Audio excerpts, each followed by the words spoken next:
showtime! Tonight's matchup, Spurs versus Mavericks.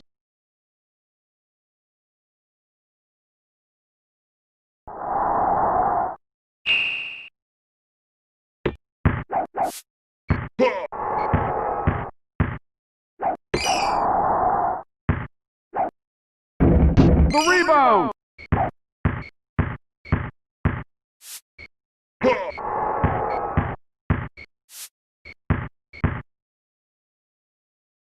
Count it!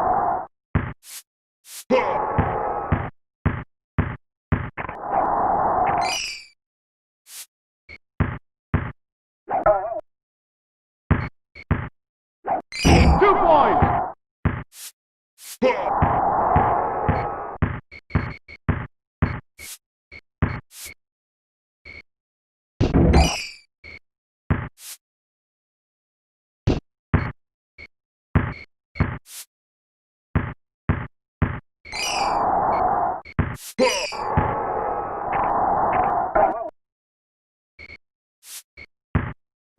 Yeah!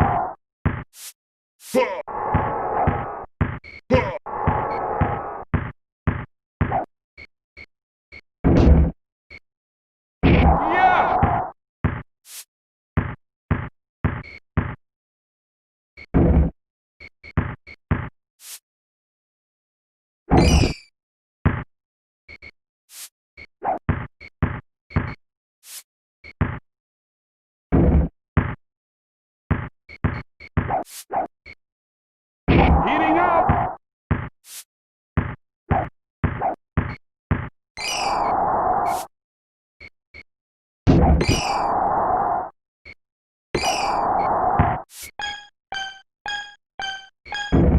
The rebound!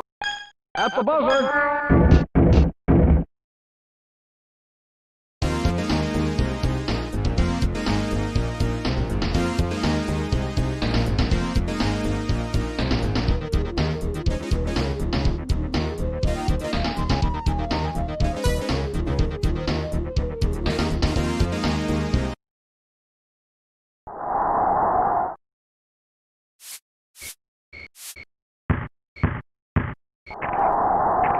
He's on fire! Wild shot! 2 points!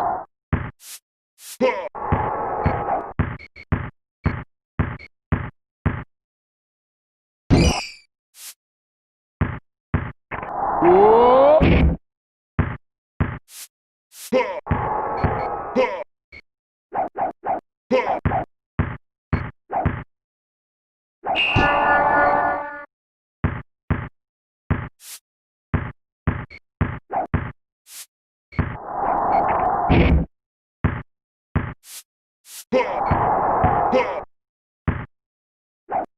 Heating up!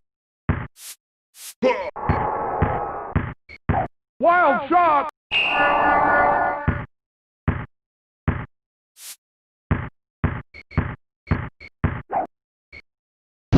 Yeah!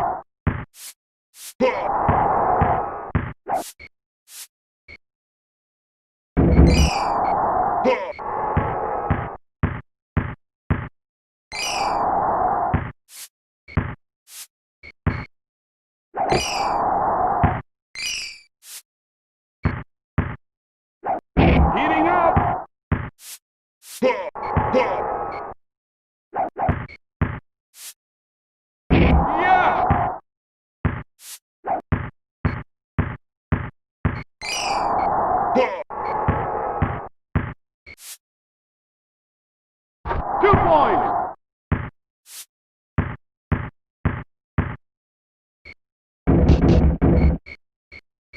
Yes! Wild shot! Yes!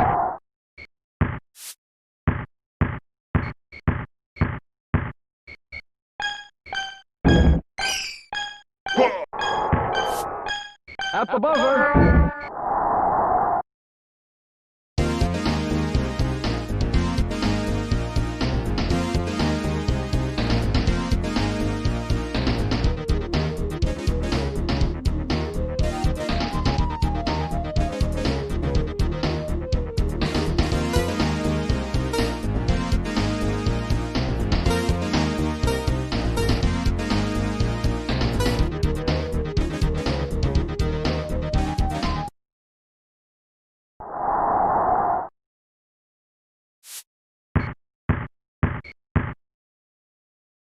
2 points. Yes!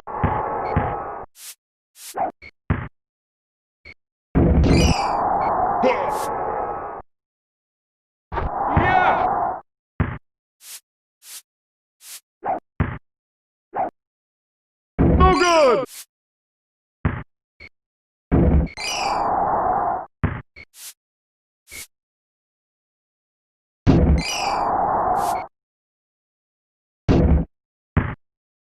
Heating up!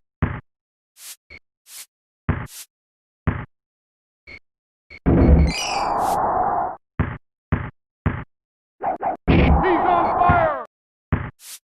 Yeah! Yeah!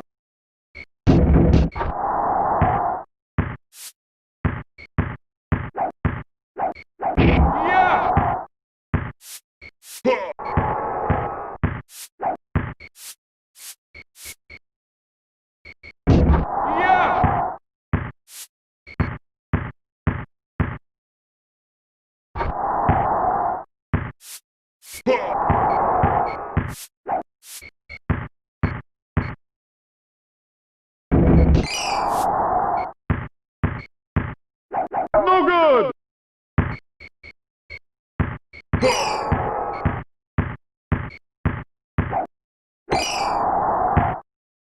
Stolen!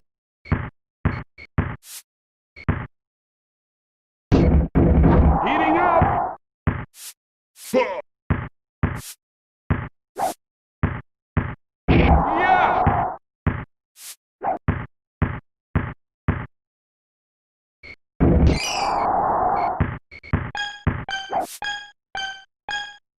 Heating up! At the buzzer! Yes!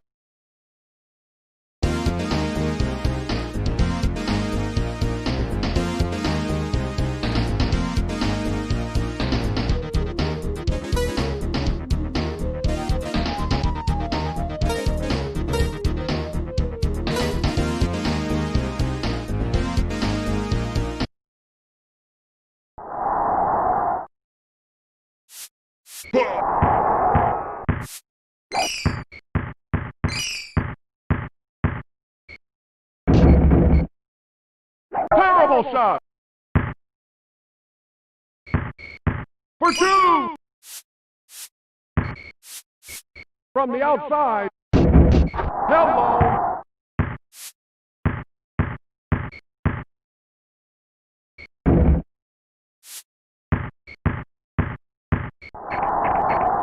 Heating up! Yeah!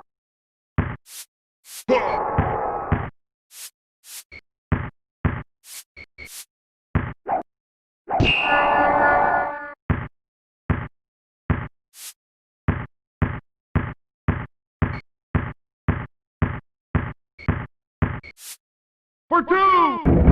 Heating up!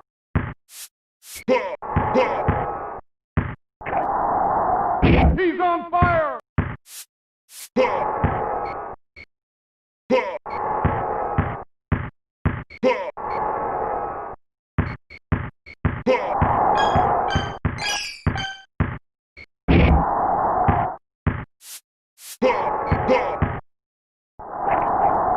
He's on fire!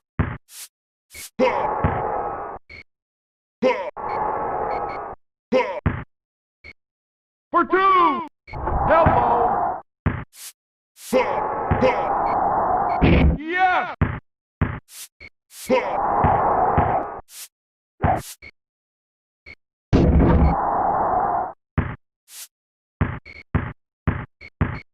From the outside. Yes! We're going to go for a little bit of a rant. We've I promised a big fucking rant. What did I message you before this? Fire up, bitch. I Fire love up. this moment. we've got a new Liam Knight, basically. We've got a new Liam Knight.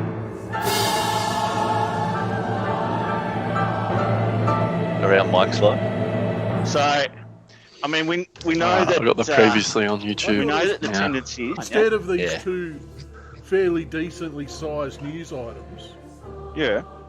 your rant is going to be about a new Liam Knight. Absolutely. Absolutely. That's all I've got is a new Liam Knight. There's a new bloke that people are getting into their teams, and seasons gone by, he's been absolutely. Is it playing?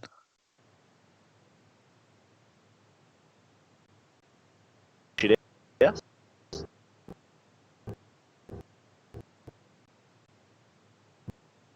And that We can hear you guys also, Benny. The mics are on. not Brent Hampton. Ben Hampton. Queensland Cowboy. Yes. I think of Brent Hampton whenever Here, I boys. see B. Hampton. Joke, you just picture Brent sitting there on the Queensland. That's where they'd be on the maybe state. Drinkwater. Yeah. Holmes. Yes. Yes. Hampton. It's fucking no good, He Bogan. gets The on. boys are into us. For the You hate him. Mate, we are the Ben Hampton of streamers. first one tonight. They just couldn't hang Liam time. Knight. Hampton Ferguson. Kidding. Mate.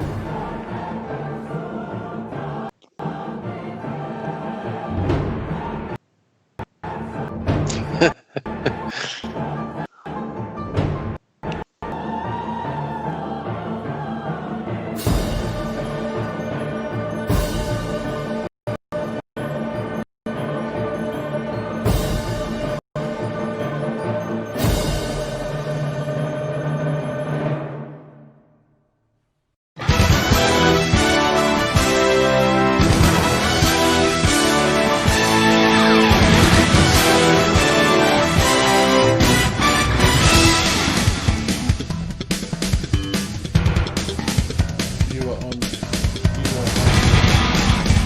We are on. Fucking hell. Boys what and fucking girls. shit fight is that? Fucking hell. What a good Welcome start, to fellas. BJ on game day. What a good start. I tell you, Fucking, no, I'll tell you what, time for a fucking I rant. can hear the house phone ringing. Hours of going through fucking clips of the show last week trying to find the perfect ones of Josh fucking having a go at Ben Hampton to put together that little package, finding the fucking music, finding the clips I can fucking use, and yeah, nah, fuck you, Potato says, fuck you. How you doing, Mate, I fellas? can hear the house phone ringing. Fox Sports is ringing me, seeing if we can get a gig with them. Oh, Boys. fucking hell. Boys and girls, we're back. BJ on game day live once again. Joshy here, Brent as well, and of course the master who is Bogan in the background doing all the good stuff. Sometimes, guys, it doesn't go according to plan, but our intentions are good. We do try and bring in that entertainment factor. But thank you for joining us for another week of BJ on game day. Hampton, mate, first up, once we get past all that, how'd you go last week, buddy? Hey mate, how are you? Thanks everyone for joining us. The chat's absolutely lighting up already. Sorry for the delay there, boys and girls, but We cheers. might attempt. Cheers for joining us. We might Are you on, attempt Bogan? Can yeah, people I'm hear you? on. I'm on. We might attempt to play the intro again later so people can see it. Maybe when we get to the team list for North Queensland. Sounds good. It looked good, apart from the lag. Anyway, Supercoach, yeah, it was a decent week for me, Kingy. 1283 this week. Apparently a top 1% jumped nearly 12,500 spots into about 2,700. So I think that's the first time I've seen green arrows all season. So it goes to show, one good week can sort you out. But, most notably Big KP in the team got the shockies. No Colin Best, no Bradman Best, but KP, couple probably pods in Rami and got the job done. What about you, bud? Yeah, mate, couldn't quite crack the 1,200. 1196, I think I ended up on. But, mate, like you, green arrows, which was good. I think I jumped up from about 15,000 up into top 6,000. So, mate, heading in the right direction. I was actually glad I got Bradman Best in this week. Look, it was sort of how it was going to work out for me. Bradman Best came in, and with Grant coming in this week, I was just sort of trying to break up those cheapies to come in, and obviously Best went absolute beast mode. He was huge. Mate, Kalen Ponga, huge. Wow. I know, and I'll put my hand up. I've definitely been guilty on this show of saying before he didn't have that ceiling in him. Well, he just proved me wrong with that game. He was everywhere. 159, I think he ended up on. So I really didn't think he had that 150 game in him. I thought he sort of capped out at about 120, maybe 130. So it could be in for a huge year. Adds further debate to the Teddy and Turbo conversation about who is that prime fullback position to fill. So, mate, we'll just have to obviously wait and see how they go. Knights have got a tough one this week to back it up again. But what do you think, mate? Can your boys do it again? Oh, look, I'll be honest. I wasn't too sure what to expect on Sunday afternoon, but I was pleasantly surprised. And I think this is where we'll find out what they're made of, is whether they can back it up against teams like Melbourne the week after. Probably, Canberra, guilty of it themselves after a tough game in Melbourne or against Melbourne, having to back up. So yeah, we'll see what happens. Don't doubt the boys. Pretty solid performance there. But yeah, another good test out, and I think, as you said, I think it's going to bring in another interesting dynamic to the fullback spot, because you've probably got Teddy, Turbo, now Ponga, and plenty of people still with Pappy at the back there. So teams having to make some hard decisions that'll separate, teams some way or another. Yeah, mate, look, I've still got Pappy at the back, and again, I'm going to hold it. There's something there, mate. Look, he had a couple of near chances last week against South. I think Ethan Lowe got him a couple of times by the shirt tails, could have made a couple of breaks, and both of those would have resulted in tries. So there is going to come that week where Pappy puts it together, as will the Melbourne Storm team. They haven't looked good at all in the first few weeks of the season, so hopefully that can develop. Interesting there that Riley Jacks is back this week in the halves, so we'll see how he goes and whether that can give a little bit more structure to the Melbourne Storm team. I definitely don't think Jerome Hughes is a 7, but Munster looks phenomenal at 6 and is very, very busy. So plenty of highlights out of Supercoach last week, mate. I was very happy with Micah Sivo's efforts for myself, and I also had David Nofaluma as my captain, so he scored quite well. Unfortunately, I did have Jermaine Asako, who scored a measly 14 points in the Broncos' absolute horror loss to the Roosters. They were just woeful. So, we'll run through the results there from last week shortly, and we can cap over all that. Anything else to add before we get into the results, mate? Mate, peas and carrots, bit of an update. Oh, okay. The big stuff for the night. This is the most important stuff. Peas and carrots. Anyone who's following at home, the Bijan Game Day race dog, peas and carrots. It has now had 2 starts in Queensland for two silver medals. Sunday we spruiked it a little bit. It was up the straight at Capalaba. Started equal, maybe second favourite to the dog that beat it. Unfortunately, didn't handle the track too well. Didn't really know where it was going.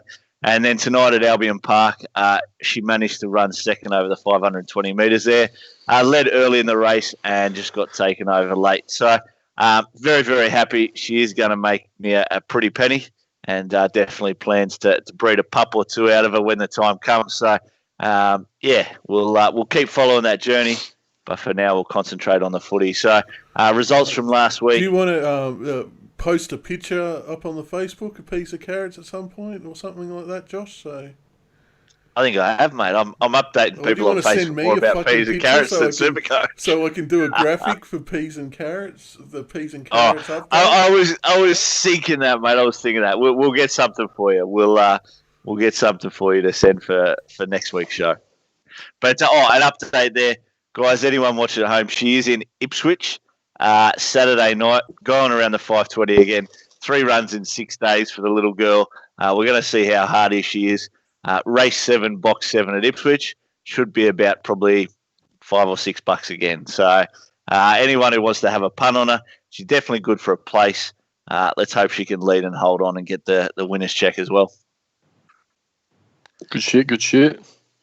But jump us into the reports from there last week, mate, and look at this, 59 points to 0. So Interesting. I read during the week that the second highest score of all time as a team for the Roosters, 1,215 points in total, only behind, and mate, I'm happy to bring this up, only behind a winning Sharks team over the Newcastle Knights back some fucking years ago. It was only I think we beat you about 70-4 or something like that. So, mate, yeah, very happy to read that one. But look, tons everywhere over the park there.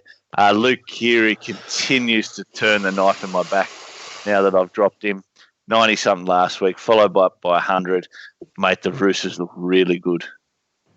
Yeah, didn't they? What, it was all over by half time. I think in Brisbane, obviously, after a big loss to Para last week, didn't back it up at all. So I don't know if this new rule set doesn't sort that big forward pack, or just a reflection of how good the Roosters are. Still, regardless of the rule change, they're probably losing this one 40-0. But like you said, plenty of tons there. I think Josh Morris had one disallowed as well, which would have been probably another one, but there was points galore.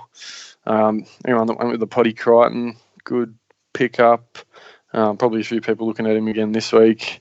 But yeah, Keary's looking really good. Flanagan with the goal kicking as well. But it's a bit late now. All these guys have scored hundreds, so they're not under the radar anymore. Even Victor Radley possibly having a breakout year, mate. So looks like the Chooks are looking good to go the three-peat potentially at this point in the season. Look, I think Victor Radley in the past, he has been in danger of being on the shit list, but I think he's probably promoted himself. Yeah, he's off the hate list, Victor Radley. I'm loving what I'm seeing. And like Cam Murray we saw last year, he just pops up with the attacking stats. As small as they are, they're coming. They're just that quick and that determined. So, Victor Radley, you have graduated. You are off the hate list. Yeah, and obviously Payne Haas again, in a well-beaten side, pumps out 80, probably only played 60-odd minutes, had a bit of a rest as well. And Paddy Carrigan, proven to be probably one of the better mid-rangers so far this season. So apart from that, it was pretty dismal from old Brisbane. Actually, let's talk about that, mate, just quickly. Obviously, speaking of players like Carrigan, let's go Flegler, Elisa Katoa from the Warriors. A lot of those guys that really haven't established themselves as keepers, in the next 3 to 4 weeks, they're going to probably cap out. We're going to reach their potential money-wise. What do people at home strategically wise need to do for Supercoach? Yeah, I reckon this year's a little bit different because there is no need to cover for buys or Origin or anything like that. So I reckon if you got 2 or 3 mid-rangers at the moment, you might be in a couple of weeks, as you said, with some of these guys like Fledgley, Carrigan, Hess, Leilua, JTB, Rudolph. Looking to do the 2-for-1s, so bring in a gun and possibly nuffed out your bench. You're not going to need your whole squad playing, your whole bench playing. So it's probably getting to that point now with a few guys, and I think as soon as you can get the guys in your 17 that you're just going to leave for the run home, the better off you'll be. But yeah, definitely some guys getting to that point now.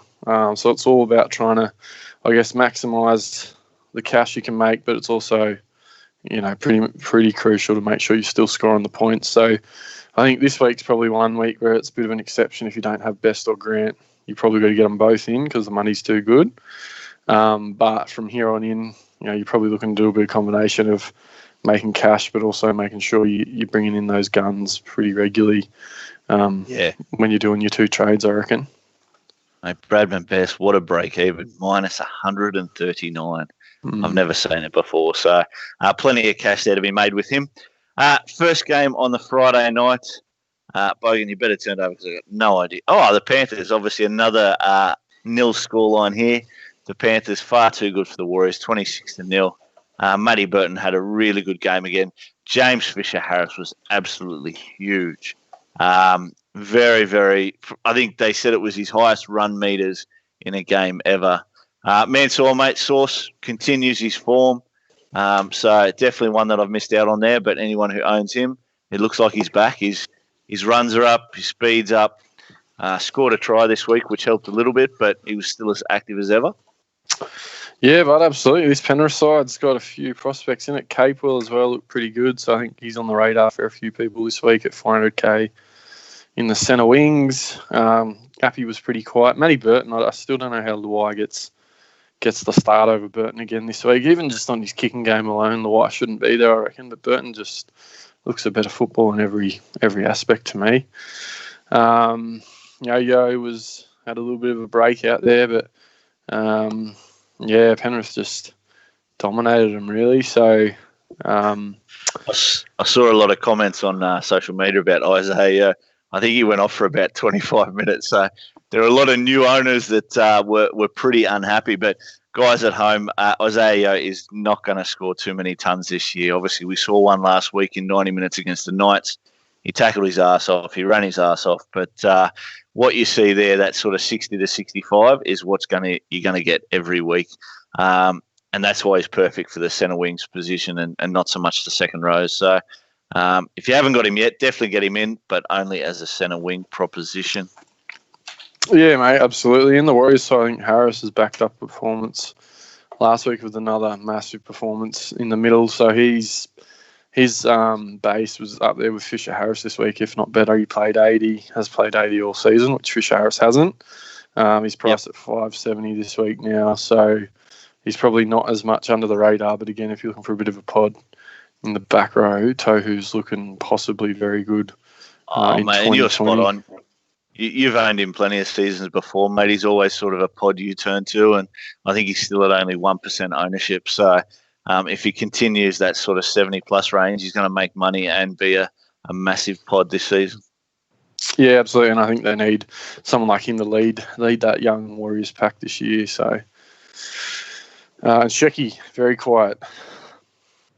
Yeah, look, probably just not anyone who sort of has started the year with him. Jump off while you can before he just bleeds more and more cash. Second game on the Friday night, and look, I went a bit of an early crow on this one. I put up a post on Facebook and Facebook, and plenty of blokes gave me a pasting. The first half of this game, I absolutely loved watching it. It basically made football fun for me again. You know, like I wasn't trying to say obviously that it was the best quality game. But entertainment factor, it was brilliant. I was loving it. And then in the second half, it turned to absolute shit. I think the Bunnies dropped the ball about 20 times. So there's arguments there that the Bunnies were the better team when they actually held the ball. But naturally, as we see in footy, the better completion rate sides generally win the game. Yeah, it was an entertaining contest. I will say, I reckon since this rule change, the footy just seems better to watch to me. I don't know. To me, it's just, I don't know, it seems like the footy is more enjoyable to watch. It's more fast-paced. Absolutely. Yeah, Cam Munster was awesome. He looked really dangerous. First time I really got to have a good look at Melbourne this year, probably, to be fair. Munster was massive. Latrell had probably his best game at fullback as well. So I think with the Rabbits taking on the Titans this week, might be a few people taking a punt on Latrell. I've seen it in a few places, yeah. Same with Cookie. Obviously, Murray rolled back into the middle. Only played just over 60 minutes. His base was about 50 points, so it wasn't terrible. But hopefully Bennett's not going to be starving him of minutes again, because if he's playing 70 minutes, he's probably going to be back to a keeper potentially. But he's possibly bottoming out at 6:30 this week, so against the Titans, I think even Cookie as well, possibly bottoming out. This might be as cheap as Cookie might get. So I think a lot of people might overlook some of these guys because there's all these cheapies going around and your Capewells and whoever. So there might be some opportunity for some ground to be made up. If you're going to captain a Cook or go someone a bit loose like a Latrell if you can this week. So see what happens. Yeah. Mate, look, Cam Murray, I think I heard it probably about halfway through the second half in the commentary. He was only having his fourth run about halfway through the second half. So definitely wasn't as active in attack there against the Storm, but in defence as solid as ever. So 62 points, still solid when your probably base is down. And I'm sure we'll see that increase over the coming weeks. Mate, first game on the Saturday. And this one was a fucking cracker. Controversy corner though. Yeah, bit of controversy towards the end there.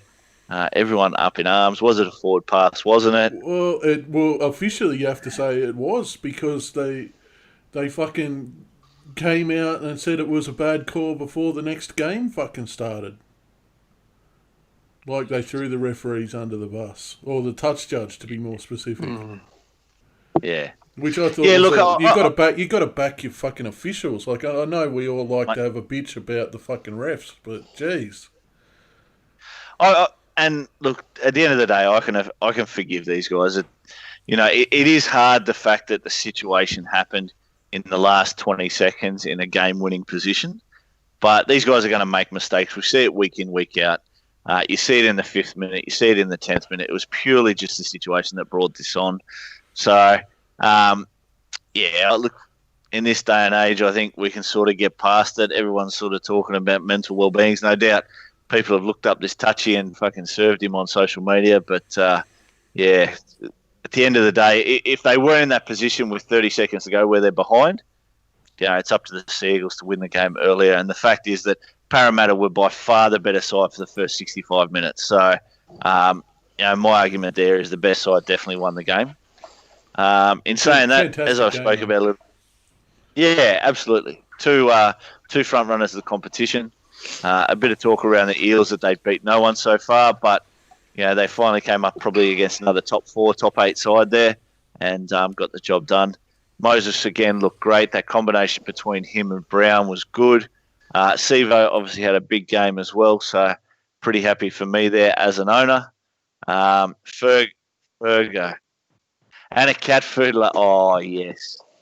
Adrianosaurus Rex. Mate, I hope you got the spoon clean.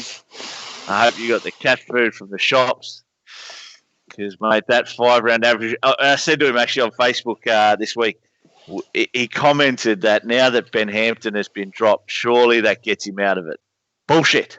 But we will put it up for a vote with the Bijan game day crowd now.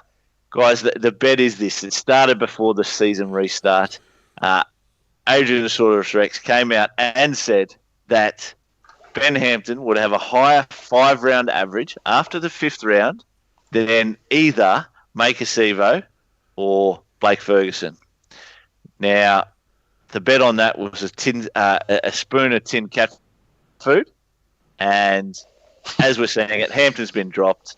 Maika Sivo, I think he's got to score about 15 points this week for me to win the bet. So, guys, what's the votes at home, boys? Comment in the chat. One in the chat if Adrian has to eat the cat food. Yeah, Shano's always on my side. He's a good lad. Cat food it is for Adrian, absolutely. Down the hatch next week, Adrian. We want video footage. You will make the Bijan Game Day Hall of Fame if you do it. I don't know how much. Well, it'd be funny if Sivo gets injured early. Well, we've got one 10. vote. Don't be like that. Here we go. Oh, here come the ones. Here they come the ones. Give us the ones, boys. Yes. Yes, boys. One it up. The way. Adrian, you're done, son. But anyway, we'll see Sivo, how we mate, go. turned up without a try, mate. That's large.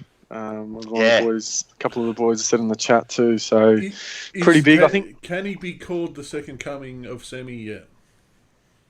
Yeah, well, they must be closely related. He is. He is. Imagine if Semi came back and they have each of them on the flanks. What's his hooker last name? What is it? Let's not get into that. I won't do the Moylan rant this week. I was gonna. I had a very special thumbnail prepared that Brent vetoed. Very politically my correct. vote was no. Bijan Game Day.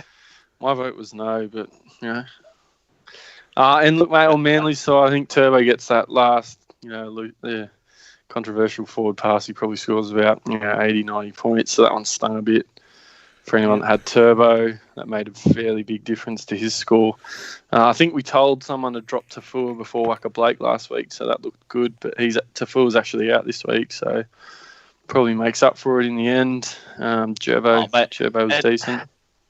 I think the thing is, mate, we know that Tafua's got that kind of score in him with what he can do in attack and things like that.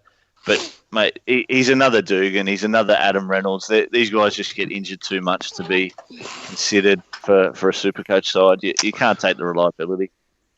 An interesting one. Cherry Evans possibly flying under the radar as a pod. He's at 520 this week, 81 break even. And another average score, he could be sub 500, which would be interesting. Might be an option for a pod if someone's wanting to get a little bit loose in the halves over the next few weeks. I think since he lost the kick into Garrick, I think that's probably ruined him. True, I mean, that sort of extra 12, 16, 20 points week in, week out makes a big difference for him. So, but yeah, you're right, mate. Obviously, if they hit form, he can definitely turn it on. For sure. Second game on the Saturday night. Oh, yeah, go for it, mate. No, second game on Saturday. Your boys getting the chockies over the cows in an absolute. It was a bit of a ordinary game, to be fair. I'm just trying to look closer. A question about Ramian the other week. I hope whoever that was held on to him. Yeah, well, look, we Hampton, you've got him. He made a big difference for your side this week. You managed to keep a hold of him, and he looked good. He looked active. He's definitely trying. He's putting in a lot more effort at Cronulla than he was at Newcastle, that's for sure. Oh, look, I just stuck with him. I picked him at the start for a reason. He wasn't awesome in the first few weeks, but he was doing enough for him to stay. I had bigger problems, and it paid off. They also had a good run, in the next month. They play the Dragons, Bulldogs, Manly, and the Titans. So I'm hoping that just gets his confidence up, and maybe he goes on a bit of a run now. So pretty happy about that. Didn't you start with him, King? No, I didn't start with him. I didn't actually have him in at all. With him. Right. No, he was in a couple of draft teams that I had. Not draft teams, but I think we might have mentioned him in the pod special. We did. We mentioned him in the pod special, and he was in my sort of top 10 of centre wingers to have. So obviously you've only got 7 spots there, but he definitely made the top 10. And games like that we saw on the weekend, that's exactly why, because the potential's huge there. Yeah, look, I'll give him another month and then reassess after the Titans game, I reckon, given the draw. Yep. A little bit of obviously we can't see Valentine Holmes on the left-hand side there. So he had a bit of drop in form, but the Cowboys, you can be forgiven. Obviously, without Tamalolo, they lost a lot of go forward. And, Sharkies sort of just got the job done. Bit of an interesting game where it sort of went back and forth, but the Sharks just a little bit too classy in the end with, obviously, Tamalolo out, not leading his Cowboys. Yep. Yeah, no, agreed. Cool. Let's run through them. Sunday, first game there. And we saw, obviously, your boys get over the Raiders, mate. Huge performance. Team performance of the week, probably across the park, mate. They were good again. The forwards didn't have to do as much this week as they did last week against Penrith. But the backs definitely stepped up, mate. Ponga, Best. Mate, I had a bit of a chat with one of the boys at work today about Bradman Best. And his base is awesome. And the fact that they're just going to keep putting bombs out there to Edric. Edric's just going to bat him down and Best can go over. So he's got to be a keeper.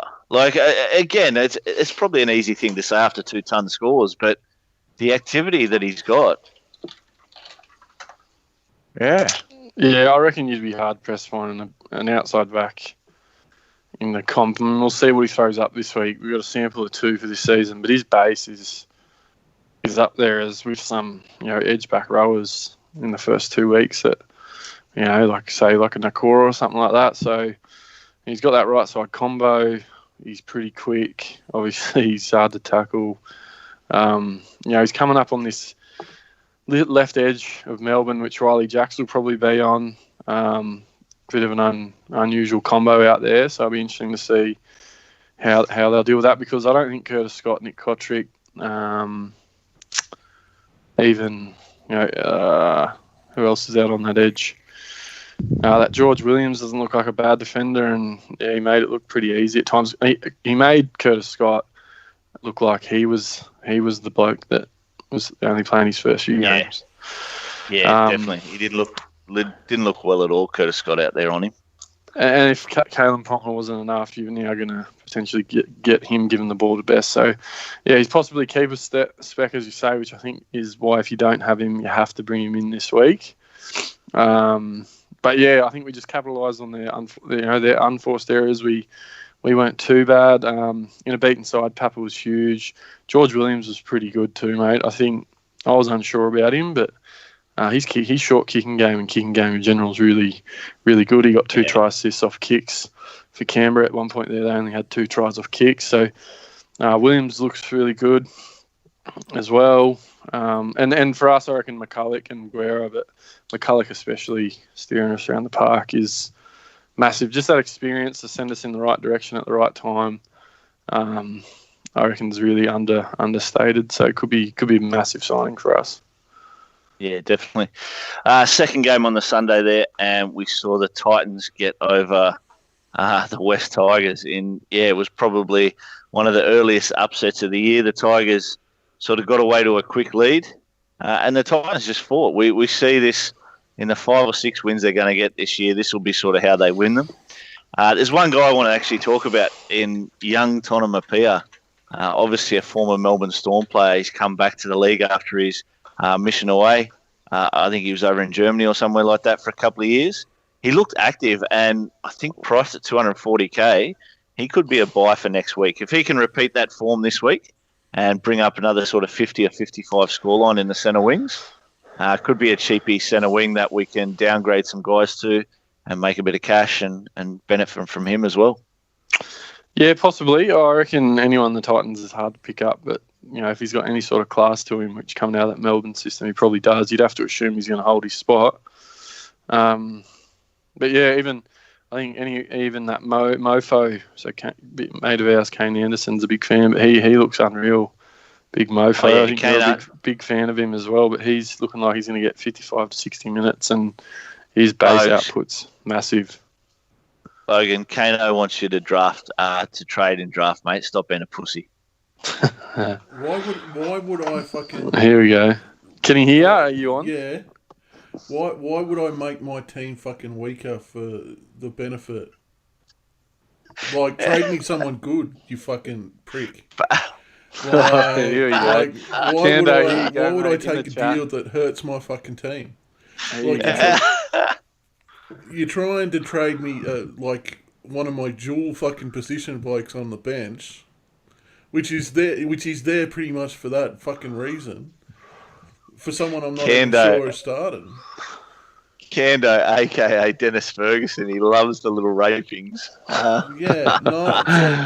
No. It's got to be... You have to entice me with a deal that will make me think that my team will be better for it. I'm not going to take a deal that... Like, I'm not trying to catch up at the moment. So why would I fucking do that? Or the potato is struggling. I am open to a paper bag, like a brown paper bag deal, if that's something that he's interested in. Yeah, look, all I'm asking is that you get on the Facebook Messenger chat so I can cut out the middleman. You can get in contact with me on Twitter. My Twitter's fucking everywhere. Back to the footy. Obviously, Harry Grant in a beaten side. There was a few guys there that people had, like Twal, possibly Luciano. Grant, obviously massive, and it looks like he might get big minutes off this week. He could be possibly playing 80 minutes this week, so he's possibly going into keeper territory. But I think him and Best are massive must-haves this week. Obviously, what do you think of Madge dropping Benji? Oh, look, I'm not sure. Now. There must be something to it. Suspension, there must be something to it. I thought if you were going to be dropping either of the halves, it wouldn't have been Benji. Benji iced a field goal with, a few minutes to go that, 9 times out of 10 gets them home. If it wasn't for that short kickoff that was a bit dubious as well. And then they managed to score off that quite fortuitously. So I don't know what's going on there. As you said, I think maybe Mads is just trying to send a message. Heaps of changes in that Tiger side this week as well. But, Supercoach-wise, Harry Grant looks like he could be, a massive option this week for everyone, and playable in your 17. If he's playing 80 minutes, he's possibly going to be scoring minimum 60, 70 points just because of his base output alone. So I'm just reading the chat. I've just saw Kane's fucking comment. So would you expect like the Titans to come out and say, "Oh, come on, Storm! Like, give us that player you've got on the bench. Don't be tight." Would you expect the fucking Storm to do a mid-season Have a go trade? at him. He's comparing himself this is what the problem is now. You've had a good start in draft, and now you think you're the Melbourne Storm. You have a go at it. And he's comparing Kando to the Titans. Compared to Kane, the Storm versus the Titans analogy is a sound one. Hampton, he has actually, if we go to the BJ Game Day League as well, he has overtaken Bundy as well in the total points. So he's on his way up the ladder, Bogan. He's our new expert. Kando's sitting second on head-to-head. So it'll be like the Roosters maybe approaching Melbourne. So, all right, so if you have a team that wins every game by 50 points and then they lose the grand final, are they the premiers over the team that wins by 1 point every game and wins the Seriously, grand final? we're coming. What show is this? Round 5 or whatever? Let's come back to this in about 12 weeks. Let's come back to this very moment in about 12 weeks. I'll definitely fucking be eating crow if I make trades with fucking Kane because my team will be shit within a month. Yeah, look, I must get a cut out of it Kano, somehow being the middleman. Kano, I've got to get into you about a little bit of a rape trade, obviously with Dugan and Hopewadi there last week. Oh, Kano got me at a vulnerable moment. I figured the Hopewadi switch to fullback was on. And, of course, Dukes, he's brought up the old 25. Hopper's gone well. So Hopper's been named at switch to fullback. Yeah. So having a blinder. Speaking of Hopper.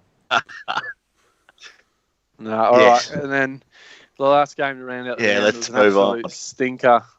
Dogs taping on the Dragons. I don't know how Mary still has a job. Hopper was one of the good performances out there for the Dogs, foreign back for him as well. But it was by half time. It was pretty disinteresting. McInnes is obviously unreal in a team that's getting hammered and a definite option this season. Joshy, we talked about him last week, but absolutely the fact that he's dual second row hooker. This guy's a huge bonus to any team that's got him. It was a little bit hard to have him at the start of the season because of the injury cloud, but that break for Corona has worked out perfect for any of his owners. I will say I'm glad it wasn't a public holiday up here in Queensland because I didn't get a chance to watch this game, but it sounds like I didn't miss too much. Nah, Dragons, a bit of all sorts, to be honest. Not sure what they're going to do. Yeah. Your Boats, if they don't get the job done next week, bloody hell. Liam McCarthy, mate, it's not a UDL. The only thing that Joshy drinks is these bad boys, wild turkeys. It's just in a stubby cooler. Actually, this is how good you know your daughters know you when you get this for Father's Day, a stubby cooler to the best dad. So definitely an alcoholic here, boys. And that was the round that was. That was, yeah. Not a too bad a round. Plenty of good Supercoach scores out there. If you didn't have Ponga, it hurt. If you didn't have Best, it hurt. So, luckily, mate, we had one each and moved up the ladder a little bit. What do we do now? Next week's fixtures. No idea. I'm looking at the chat. So Next Thursday night, we have tomorrow night. Silvertails taking on the Broncos. So Brisbane coming off a couple of back-to-back absolute hammerings, mate. A few changes made to that side. So Corey Oates will come off the wing. And I guess his namesake, Coates, Xavier Coates, will replace Oates. Still none of those big forwards back. TPJ still out. Fifi looks like he's probably a good month away as well. And I've just heard there's a couple outs for Manly as well. Sirenen's actually out, and Tafua's out as well. So Waddell comes in for Sirenen, and Brendan Elliott will come on the bench. Probably nothing Supercoach relevant, but plenty of guys probably looking at Turbo as captain, maybe Haas or VCs. Plenty of people, whether to hold or trade a Sarko. Staggs is back, mate. Milford's kept his spot. It's all happening Thursday night. Okay. Yeah, mate, look... Someone's making a comment that the Manly team's not updated. This is just what I pulled from NRL last night. So it's just got those changes with Sirenen's out. He's been replaced with Waddell. Tafur on the wing's been replaced by Brendan Elliott, and then you've got Jack Gaszczewski, or however you say his name, coming onto that bench there, which is the only other change to the bench. Vaughan, mate, we're good, but we're not that good. So some of our graphics, mate, we do have to prepare them before the show. A lot of these changes we might just miss, mate. But 3 weeks ago, I would have been looking forward to this game, and considering the Broncos' last 2 games, I'm absolutely not. Surely the punters have got to be on the Manly Sea Eagles with how the Broncos have been performing. But that said, they always turn around at some stage during the season, so who knows whether it'll be this week, next week, or further down the track. And Big Benny Teo, mate, getting a jersey first week back with the club, which will be interesting. Mate, obviously a class player in the past, but... Yeah, premiership winner. And can I just add with that news, Sirenen out. It's a good thing I didn't make a fucking trade with Kane Anderson. I've got a player to sub in for him now. Yeah, look, interesting one. I think anyone talking about trading the Sarko on Stars, you've got to look at Brisbane's run for probably the next month. It does get a bit better. And I just can't see this Brisbane side losing, a third game on the trot by a massive margin. I'm expecting massive improvements from them. So I'm not as sold on, the Turbo captain thing. I'll probably just chuck the C on Haas again personally, because I know, he's what he's going to get. But yeah, it could be a good game. I'd love to see Brisbane get hammered though. Don't get me wrong. Yeah, definitely. What have we got on the Friday night, Bogan? Oh, sorry. I was looking at my team. Hold on. He's worried about drafts and how Kane's... Kando, yeah. Could be a long-running feud here. Kando's a good bloke, mate. Kando's a legend. Fuck. Bogan's into him. The Warriors up against the Cowboys. Where are they playing at? Central Coast. Right. What have we got? I hadn't really even looked at the teams that they brought out yesterday. Wasn't too much I wanted to change in my team. I knew what I was sort of going to do. I think you're more interested in who's not in the Cowboys team. Well, he's there. I think he's in jersey number 20 or something like that. Yeah. He'll play. Lolo will play. No, he's not. He's not in the reserves. What about Hampton? Yeah. So the hammer will come on, mate. The quickest man in rugby league. Hammerson Tabafuba. I can't say his name, but we all know him as the Hammer. Runs 100 in about under 8 seconds.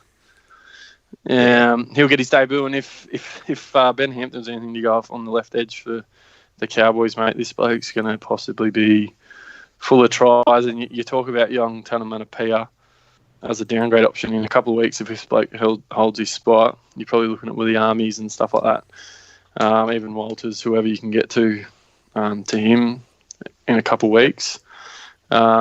Still no Morgan, and Lolo, the big one. The other one, mate, that's been pretty massive. I know Lolo was out last week, but Josh Maguire is turning back the clock a bit. He's probably not, he's probably a bit of a pick going on the limb, pick him in Classic, but if you got him in drafts or anything like that. But yeah, he's actually producing some good outputs at the moment. It's just, there's nothing more there than base. You know what I mean? Like, that 45 to 50 range seems to be it. I saw a bit of an interesting stat there during the week. NRL Supercoach Stats.com. Nice little plug there. That's where Brent and I get all of our info from. Talking about the percentage increase in overall points scored since the new rule changes. Up about 30% on rounds 3 and 4. Interesting one.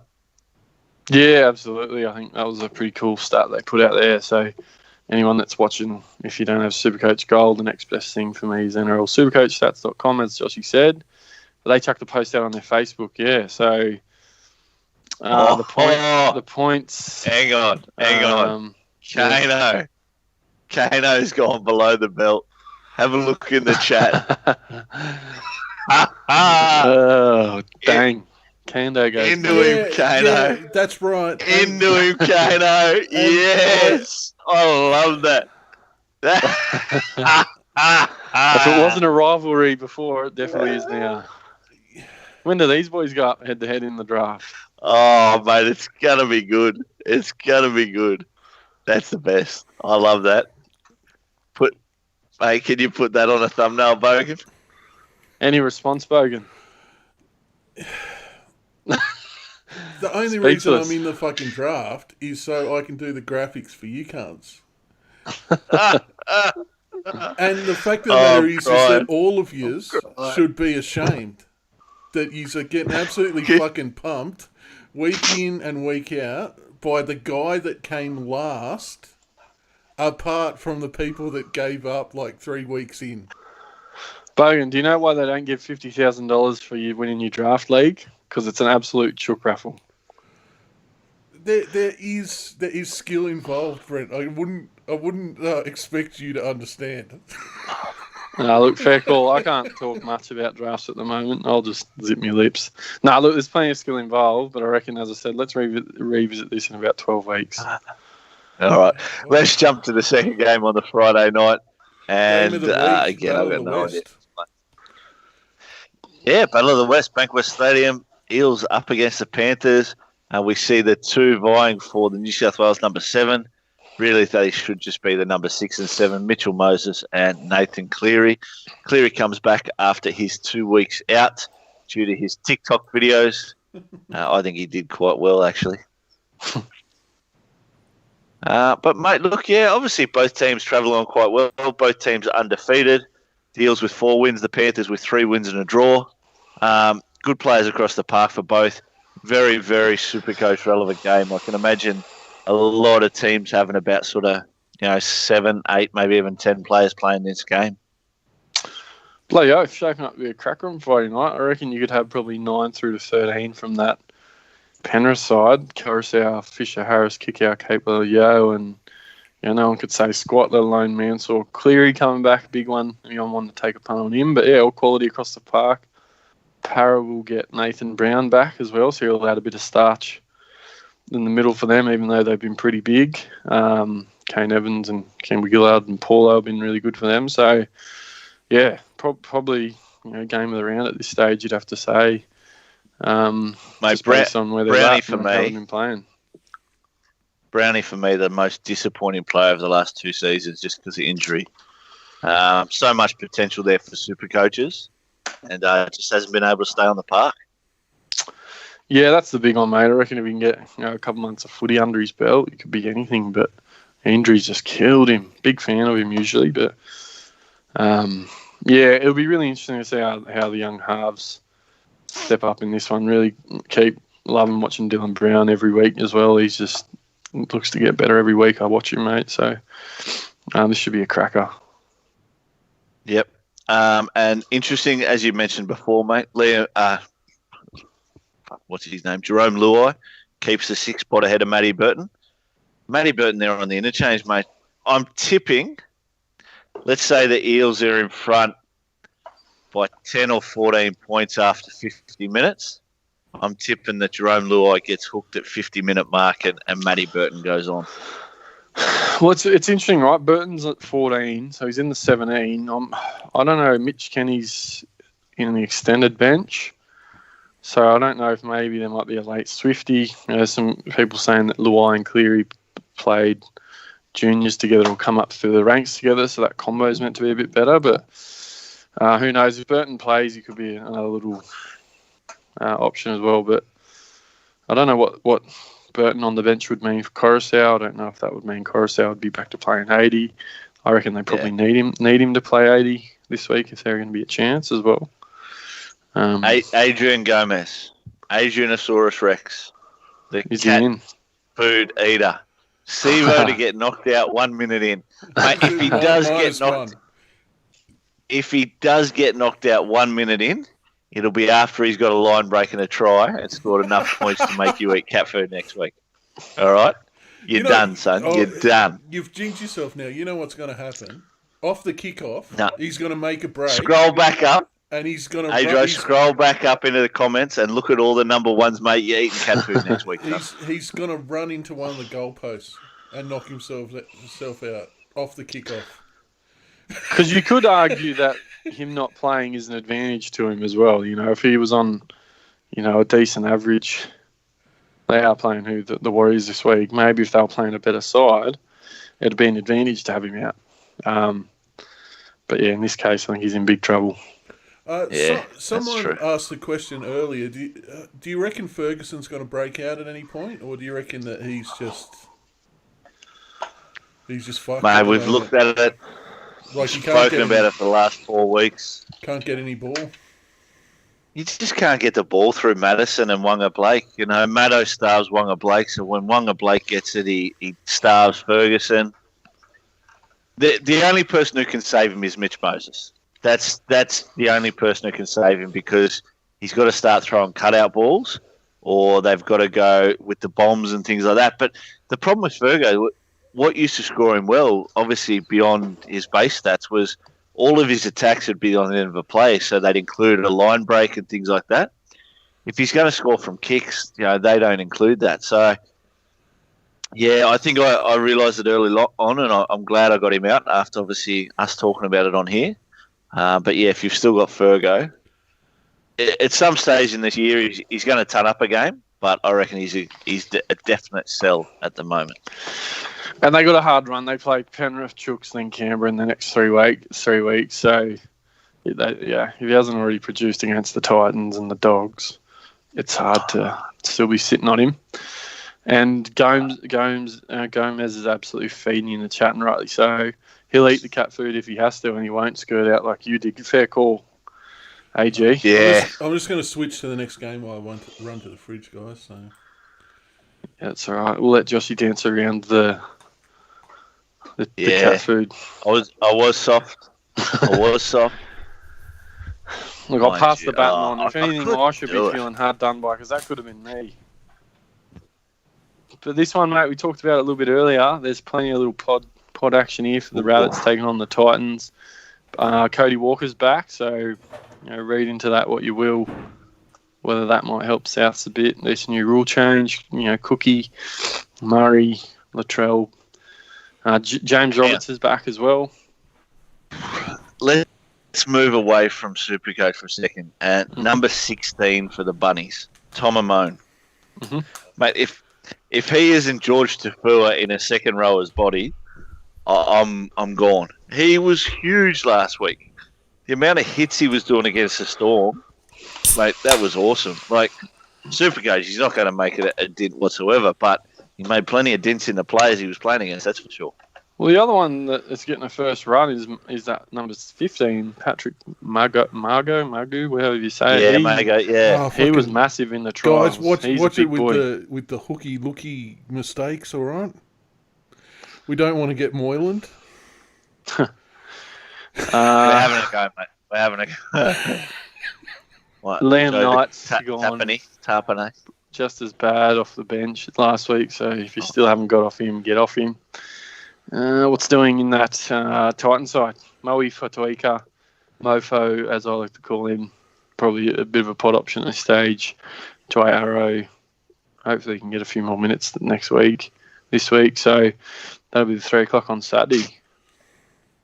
Mate, yeah, still low ownership for Fatuika. His activity is good, mate. He doesn't have to score tries. He's just got the good base stats, and a tackle bust here or there, a line break here or there he's going to get. So I can definitely imagine people having him. But as you say, look, it's really hard to own anyone from the Titans with any confidence other than Jai Arrow, and Jai Arrow we'd all love to see play 80 minutes, but they seem to only want to play him 50 or 60. So if that changes at any stage, he's a must-have. Mofo's base for a bloke that's only worth 470k is insane. So he was a bit cheap in the last couple of weeks.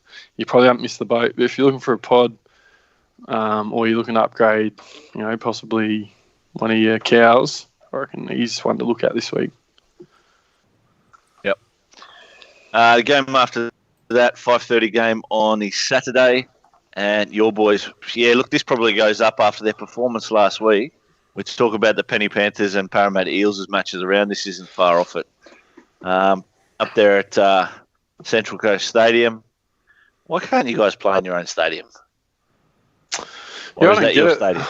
No, that's just where we're playing at. I think that's just the Bogan wins about Seaford last week, same sort of thing. This is just where they're doing it. The interesting with it, though, I think, Josh, is they all have to travel the day of the game. So for Melbourne, that means a big day trip before. So any time any teams have to go up to North Queensland. There.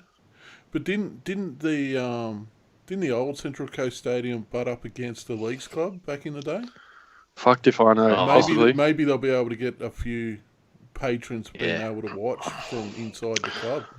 I know wherever the game was played at last week, there's a car park where you can go and drive in and actually watch. I know some people got kicked out as well. I knew a couple of people that went up for that. But yeah, this one will be interesting. I reckon be another good test for us. See how we back up. Melbourne definitely don't look like their usual self. They were very clunky, even though they still got the job done. Couple big forward packs. That's why you got to fear them, isn't it? Like, they've looked clunky. Mate, there's going to come the week where they don't look clunky, and let's say it's this week, they could put 40 or 50 on your guys. And not to say you guys deserve that, but it's just what Melbourne can do. Yeah, and I think a really good battle will be best on Olam. Olam's as tough as they come to PNG. I think he's a PNG fella. Okay, Kano's clarified that the Leagues Club is across the road. I don't try and suck up to him now. Like, it's too late. I'm just fucking reading the fucking best mates.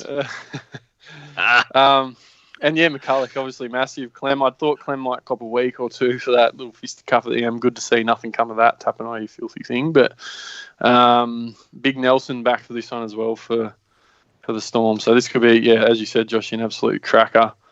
And hopefully anyone that's got Ponga will be hoping he can go big again. But interesting with Ponga, people saying, playing Melbourne, and he's already turned up against Melbourne in the past. He's already turned up against the Chooks in the past. So, based on last week, it's easy to say this, but with guys like this, Turbo, Teddy, obviously, it doesn't matter who they play. So I think it's just you're trying to make who you want to run with, basically. Yeah. Benny in the chat, obviously, just mentioned there, reckons Jax makes them more dangerous. Absolutely, couldn't agree more, mate. What Jax basically brings is that direction, attacking the line. Jerome, he's a lot of out the back. He's a lot of sort of lateral movement rather than direct. So I just see Munster get complimented by Jax more. And it was a little bit of a surprise when they dumped Brodie Croft, because I thought that was probably the better way forward for them, was with him. But obviously, Belly did that for a reason. So we'll just have to wait and see. But I do like this Storm outfit more. I just don't know where Jerome Hughes fits in, or even if he doesn't. We've spoken about him in past seasons where he was sort of behind Billy Slater and just waiting for him to get a start and how good he was.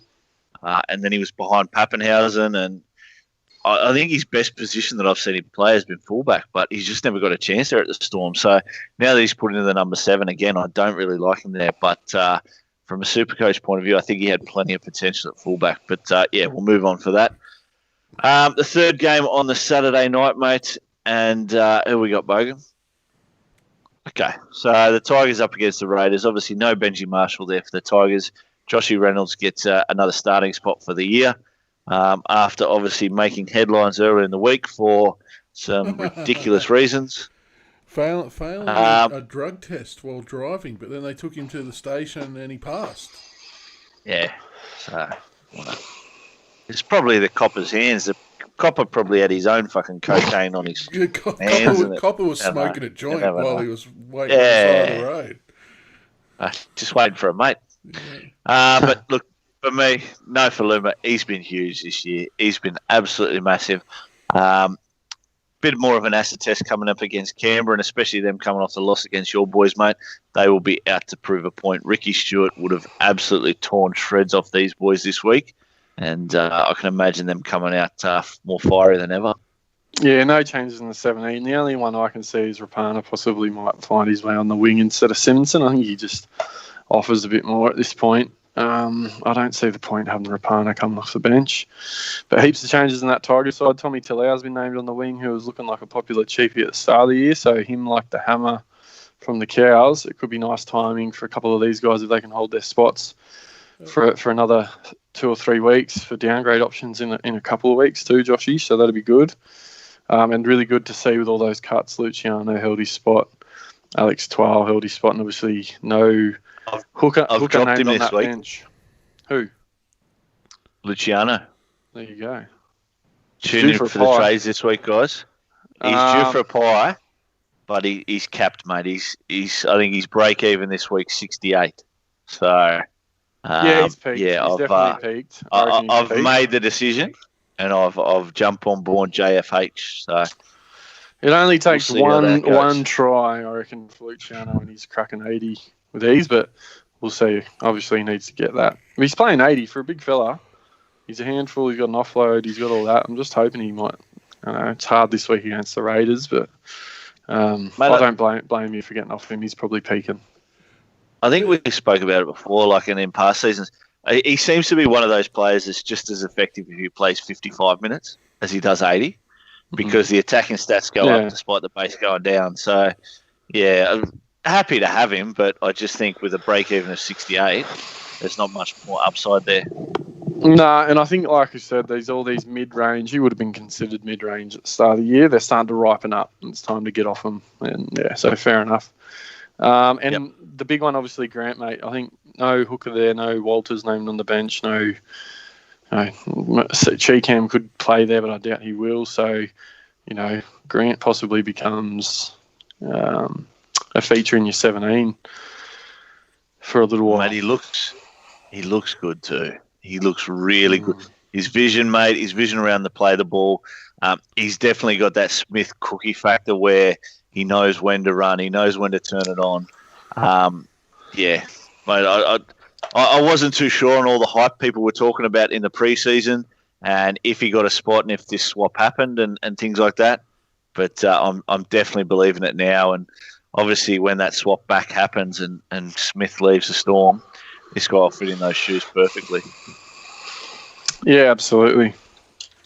The boys in the chat, so McInnes has got a 49 break even as well. There's a bit of chat about Luciano to McInnes this week, mate. So plenty of people thinking similar to you.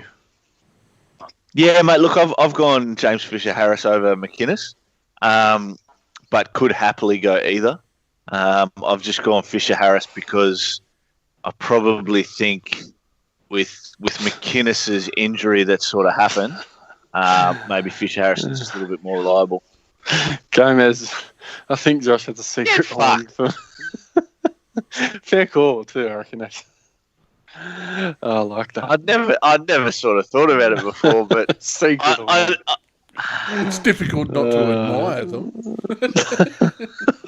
Mate, I'm looking down here. It's been a while since I've had a horn. I tell you what, I call the missus out. It's called Bijan Game Day for a reason, woman. Little Pappy, I reckon. Is that what they call him? Little puppy. Hey, little puppy. How you going down there? But, yeah, anyway. And then the Sunday... I am a Storm fan. Good call, Gomez. On the Sunday, big one, Supercoach-wise, you got Dogs taking on the Chooks. Teddy back.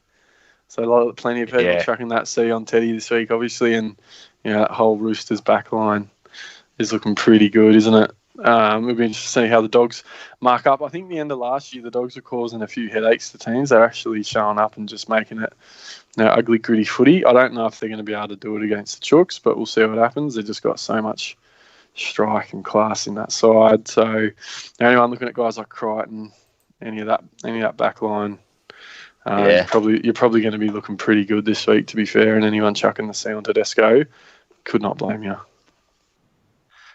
Mate, the Roosters, the only doubts behind that back-to-back-to-back premiership has got to be in the halves, and obviously that development of Kyle Flanagan. When the game's on the line and exactly what he can do. Obviously, Kiri, we've seen him manage the games before, and he can do it. I've definitely traded him out at the wrong time. But the forwards last week against Brisbane, they were just so clinical. They were professional. They really showed these young Brisbane forwards exactly how to play football. So what I have seen in the Roosters in the past is when they go down is when those forwards go missing. There's a few teams before that have done it, and they've basically exposed them. As soon as that go forward goes missing, their backs have got nothing to go off. So that said, the Doggies don't have the forward pack to worry these guys. So I think it'll be a very comfortable Roosters win, as most pundits will sort of talk about. And I think there'll be a few big Supercoach scores in the Roosters outfit as well. A bit of chat, mate, about Lolo playing in the chat at the moment. So I reckon last time this happened, when Lolo was in doubt, he got pulled in wearing jumper, whatever it was, and scored a try and turned up. So I actually traded him out last week, so I'm really hoping he isn't back this week. And if he does, he's only playing like 40, 50 minutes max, and he's only getting like 60 points. Mate, there's two players that we always sort of feared that if they were named out or if there was any doubt over them starting, one of them was Lolo, and one of them's always been Andrew Fafita, because they just seem to burn you. You know, even if they played 35 or 40 minutes, they seem to go huge. So I'm glad I've held on to him. I think Lolo will start this week, but if he doesn't, oh man, look, at the end of the day, we scored near 1,200 last week without him. I can get through a week or two without him. If it goes beyond this week, then you got to start asking questions. So we'll have to wait and see. Yep, sure. I think he'll be back 2 weeks. Have to get him back in. And then we got next, mate. Trading floor. Battle of the Shire. We've got another game. Your boys. Oh, my boys. In West Sydney, we'll have the Battle of the Southern This Shire. is a joke, isn't it? I mean, Cronulla Stadium was closed this year from redevelopments and all that, but it's an absolute joke these two teams playing at Campbelltown Stadium. But look, what I am really glad about is the fact that Paul McGregor wasn't sacked. I'm a bit of a superstitious bloke, and one thing I've always known in footy, and it's the same thing with dog racing, except in the peas and carrots example, or horse racing, is whenever a change of stables or a change of coaches or something like that, it generally brings out a better performance. And mate, we've spoken about it. This Dragons team on paper, they've actually got ability. You know, like it's hard to fathom how they're so terrible. So anyway, we'll just have to wait and see. I've put a late C on Sean Johnson. I'd love this to be a 4 o'clock game on a Saturday, so it's a much drier ground. But for now, I've put the big C on Sean Johnson. Yeah, SJ is an interesting one, Josh. You've got him, so you're banking on him doing well. I'm on the edge. I'm going to have to upgrade, Luai to a 5'8" shortly. He's sub 500k now. He's got about an 80 break even, so he's 490k, and they've got a really good run starting now. I think he could be a good sneaky. I think plenty of people got off him now, but yeah, just can't bring him in at the moment because of this Grant and Best scenario. So yeah, who knows? Maybe a bit of confidence out of last week. He's still goal kicking. What the fuck was that? Just eating a moth or something. That was a moth or something. Fucking hell. Fafita back for your blokes, mate. You blokes should be putting plenty of points on these guys. I think you should be beating them pretty easily, but you've both been struggling. And you got a young bloke, Hiroti, debuting on the wing, I think. Another cheapie out there, whether he keeps his spot or not, while Mulatano's out. Mate, debuting for us, but he's had a bit of a history with the South Sydney Rabbitohs. I think he's had a couple of games in NRL. I may be wrong there, but he's right, definitely a name that I'm pretty familiar with. A good player. So, obviously, Ronaldo Mulatalo went under the knife yesterday. So he's just had a surgery clean out on his knee. and they're talking around that sort of 4 to 6 weeks out for him. So Hiroti gets the chance, and I think he'll acquit himself quite well. So Fafita's a huge in for us. Obviously, they're trying to manage his minutes as best they can because he's definitely not the high minutes player that he used to be. But as I guess you could sort of call him our team mascot, he's definitely one of our leaders when he's on the park. He's slow, he's fat, but he just gets the job done. And I reckon the other bloke looked good. He might be ever Supercoach for them, but that Talakai, mate, is an absolute wrecking ball. He got his chance last week. He looks awesome for you. And he's another one that, and I mentioned this last week with Royce Hunt, who's one of my non-playing reserves. These are two blokes that are 120 kilo, and in Supercoach they're in centre wing status. Now I'm pretty sure Royce Hunt is only a centre winger, but yeah, Talakai's got dual position with centre wing and front row. So he won't ever be relevant at this point, but yeah. No, and I'm hearing Rudolph possibly backflipping on the Warriors deal, so Rudolph might be staying as well, which is good news for you. But Supercoach wise, I think Fuimaono will get Sims' spot. Looks like Sims is out for 6 weeks or something like that, 4 to 6. So yeah. Anyone, obviously McInnes would be an option. You got SJ there, obviously Ramian as well.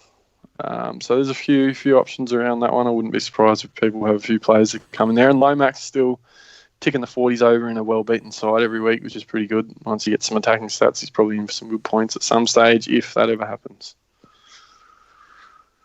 Shane put in the comments, when's Williams going to get dropped? I think the problem is, mate, we've really got no one to replace him with that offers the same kind of thing. You know, obviously Magoulias has found himself outside the side now, and I think that's just Magoulias doesn't offer the same kind of aggro, the same mongrel that Williams has got. And Williams will come good. Give him time. He's definitely shown enough there in attack and defence that he can become a mainstay in the Sharks pack. So it may not be now, it may not be in the 6 weeks. 6 weeks. Jeez. That's a close sleep up there. How's that going? May not be in the next 6 weeks.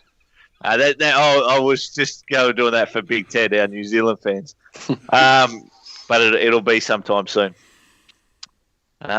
Trading floor. Next up. Change places! Change places!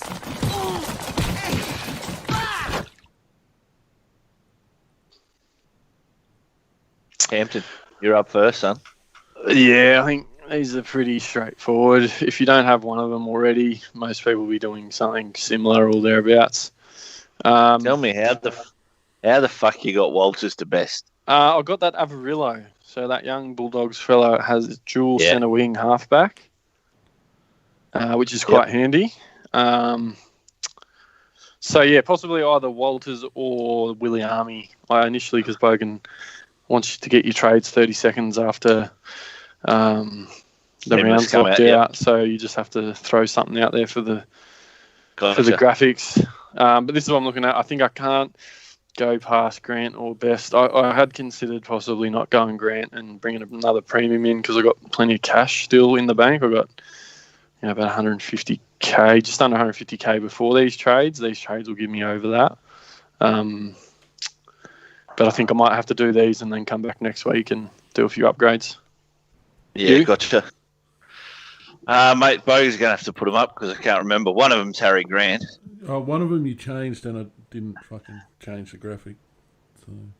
Oh, right, yeah. Look, I've gone to the fridge, boys. I need another drink. These are going down way too quick. So originally it was Capewell in for Ozako and Grant in for Bailey, but he did change. Yeah, look, I was going to pull the trigger on Capewell. Look, we obviously spoke about him there last week, and he had another solid game. He's had those 2 games before he's obviously going to have a price rise. I guess my thoughts behind that are that he isn't playing that versatility role, and that he looks pretty solid in the second row. I think you've got players like Moses Leota coming on the field and things like that, and it doesn't look like it's robbing him of too many minutes. So He's played 80 these last 2 weeks. Bar the Golden Fleet exactly. week, he played a couple more. He didn't play the whole game, but yeah, he's playing big minutes. So hence my point in the fact that I think there's obviously cash there to be made, but the reason I went from, I think what I actually have gone so far, as I mentioned before, is Luciano Leilua to James Fisher-Harris. So, guys, you know me, I love trading. If I had 5 trades, I'd use them all. It's just a matter of see what I do on the day. I reckon, I think Kate was going to be good because it looks like they got, safe centre pairings there of Varane, and that Crichton looks really good as well. You can't bring him in, I don't think. And he was goal kicking the last couple of weeks, which made him a bit of a prospect. But he looks, don't know great much about him, but I've been singing his praises. If I could get him in drafts, I probably would. But they've even got that Naden still, if they have an injury there. I know mid-game it probably doesn't help, but I think you're right. I think he's got that. It'll be interesting to see with Martin in the side as well. Martin got dropped last week, and Martin's been named in the 17. Gomez has just actually chucked Martin in the chat about that as well. I agree. So it'll be interesting to see what happens this week. But yeah, I couldn't blame people for jumping on him, given his first 2 scores. Yeah, no, fair call. What have we got? The leagues after this, mate? Yep. So, leagues player of the week was Grant with the Cattle Dogs. So, top of the BJ on game day Supercoach group. Cattle Dogs. 1,328. Good score. Not bad. Well done, mate. What was it? I think the top for the week was about 1460 or 1450. Yeah, it was. I think it was at mid 400s again. Yeah, something like maybe 1400 something. I had a look at the team, and they obviously don't watch our show because it was atrocious. Like, it was a bad team. So on that. I did see it. Week to week, we see obviously a different winner every week at the top for the week, and there's not too many of them that are going to factor in at the end of the season because those consistent teams don't really blow up. 1457, Dylan Walker at 5'8". Yep. Played DWZ in his centre wings as a reserve, who got 71. So has, for 2 of his bench reserves, he had Ramian and DWZ, as well as Latrell, Sivo, Hampton, Best. Hopawade in the back row, Katoa in the back row, who's scored 30 and 40. Daniel Safidi and Tanua Brown. So, yeah, it was Victor Radley in at hooker. So, yeah, it was definitely a team. I think it says overall rank of 32K after this week. So, the fact that he got the top scoring team with Ben Hampton in his team makes me sick. His starting back row was Madison, Katoa, and Hopawade. At least Katoa, yeah. Tedavano and Barnett on the bench. It's just you had for 600K in Barnett just sitting there. Anyway, so a bit of a slip from last week. We had a bloke that was running 6 last week, but as you can see there from the scores, in that top, say 500, there's a B stick between all those scores. So if you are at the top of the league overall for the Supercoach, 1 week slipping up and you're going to drop way back. Mate, that's what happens early in the season, doesn't it? Yeah. Yeah, it just shows those captain choices of that one player, like, your Turbos the week before with 150, if you had him as captain, Ponga last week, Best, those sorts of scores. You can quickly make up ground. I've been sitting at 15K, I think, since the season started, and 1 good round, and I'm into 2.5. So it doesn't take much. That being said, it's good to see Pierce off Jack, one of the teams we picked in the season opener as one of the best names in the BJ on Game Day group, get into the top 10 there overall. So hopefully we see more of them. Top 10 overall. That's no, not like in the group. Oh, right. I was going to say, yeah, I did think okay, gotcha. Yeah, 435th overall, which is still a good fucking effort. What else we got? Next is question from the chat, just quickly. Who do you hate more, Hampton or Knight, Joshy? Knight. Oh, there you go. So if Hampton and Knight were in two houses that were on fire, and you had to rescue one, you'd run into the one and grab Ben Hampton, drag him out. I'd go to the pub and have a bourbon. Fair enough. Next up is the BJ on Game Day All-In League. And Breno topped that this week, which is going to be, spoiler alert, it's going to be a reoccurring theme as we go through the leagues. Well, and I think I was having a look, I actually played Dylan in that one in the head-to-head who got 1278. So how good are head-to-head comps? Don't you hate that? 20 players and you always come up with the two best each week. It's funny how that works. Unlucky Dylan. Yep. So the next is the BJ on Game Day version 2 league. I've got to lean in closer. Breno made the leaderboard. You came third, King. I didn't think I'd had that good a week. I mean, I know I had an okay week, but I thought there'd be a few more better scores out there. That's solid. I'll take it. What am I overall? 6,970. So just inside top 7,000. That's right. This is good for me this time of the season. But I'm normally a buy player. I go big on the buys, so they're gone this year. I'll be struggling. The BJ on Game Day, I don't know what we call this, the Invitational League. So with all of the standards. The superstars. This is the All-Stars. Big Ginge, he's still up there. He's flying along, Big Ginge. Shout out to the grannies. He didn't do unreal this week, but he's still sitting top 300. But any of the boys in the top 1,000 killing it. McCaw, Bogans, Lover. I think it's the Ginge. It's not the highest.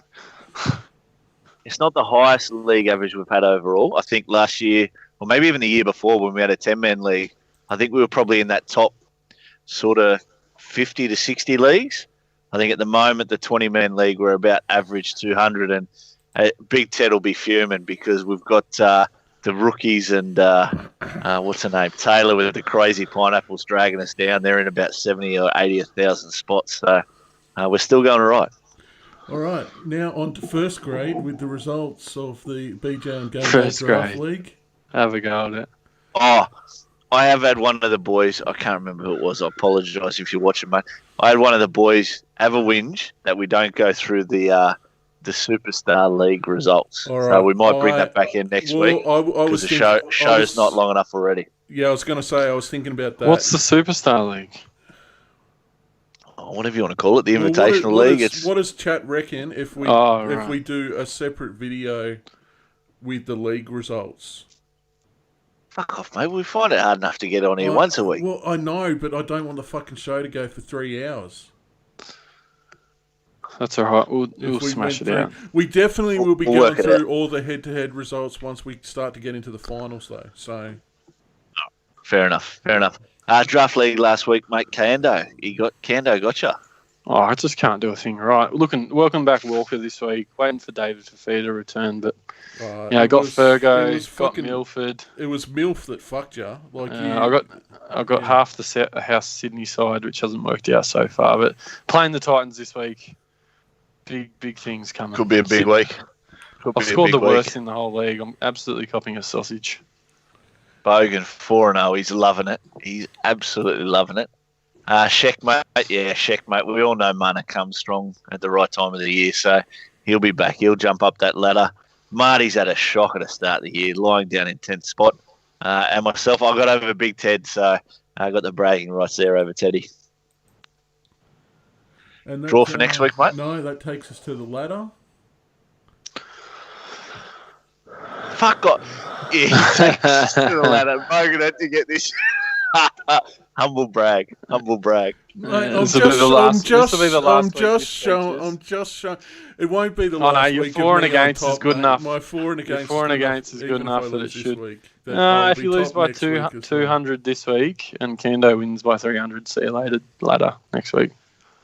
Yeah, well, mate, like, I'll take back what I said. Yeah, it'll be good if Kando's the one who takes over. Kando's not the Titans. He's more, I'm the Storm, and he's, I don't know, not the Roosters at the moment. I don't know, Manly. There you go. We're the Storm and Manly in the mid early 2000s. Yeah, so nobody likes his. Yeah, Well, I'll tell you what, Manly won that grand final 40-0, so let's see what happens there. It's all right. And as I said to fucking earlier, you know, like, I am open to trades. I am open to corruption. The potato is running poorly, so if you do want to do Eastern Suburb style paper bag deal, I'm open to it. Let me know. I don't think we have to give you a paper bag for you to go bad, Rogan. I'm waiting for it. I'm waiting for the tumble. You're waiting for the tumble. You are St. George. I'm telling you now. Oh, you that's are the St. perfect. George of last season. Yes. You know who I am. Yes. You guys might be a bit too fucking young for this. I am the Bears. I'm North Sydney. Yeah, I can't remember that. How they used to go. North Sydney were always up there. Couldn't even make a fucking grand final every year. Bogan's always got to take it back to the 70s and 80s. We're out far. It was 90s, mate. It was 90s. Let's be honest. I wasn't fucking born in Fuck the 70s. off. They did nothing in the 90s either. Oh, that fucking Daryl Halligan. Anyway, don't get me started on that. Butner. All right, what do we got next? Is that about it? That would be it, fellas. So, any passing words? Oh, sell the BJ on Game Day group code 218667 if you're not already in there. Get in there. Tell all your friends to get in there. Tell all your friends to sub and ring the bell and all that shit. Yeah, definitely do all that. Comment, share, subscribe, all that sort of crap. Show your mum. Get her to subscribe. Yep. If you think someone, we love a belt. yeah, if you think someone will hate us, fucking share the video. Get them in there. And any Apparently questions? a thumbs up or a thumbs down doesn't matter. You can do either. Yeah, no, that's right. That's right. Fucking just hit one of them. They're all an impression in the algorithm. Doesn't fucking matter what. And if we can get this video to 50 likes, Josh, you'll have a spoonful of cat food next week as well with Gomez. Oh, there we go. Maybe not 50 likes. We'll make it 100. Make it 100, Joshy. I'm more comfortable with 100. We don't have that many viewers. Yeah. All right. So 100 likes, guys. Share it with your friends. Get your sock puppet accounts on and like the video. There you go. 100 likes by next video. So what's going to happen if we get 100 likes and Sivo gets injured at -1? He'll eat the whole fucking tin. You have to, yeah. All right. I think we're done. Run the outro, mate. Right. See you guys next week, boys. Cheers for joining us. Hey guys, Joshy here. Thanks very much for joining us for another episode of BJ on Game Day. Make sure to hit that like button, subscribe, hit the bell on YouTube for all your notifications. If you do want to follow us on Facebook, you can find us there at BJ on Game Day, and on Twitter we're at BJ on Game Day as well. So guys, we'd really like your support with that. Follow us so we can know you guys are enjoying the content. Thanks very much.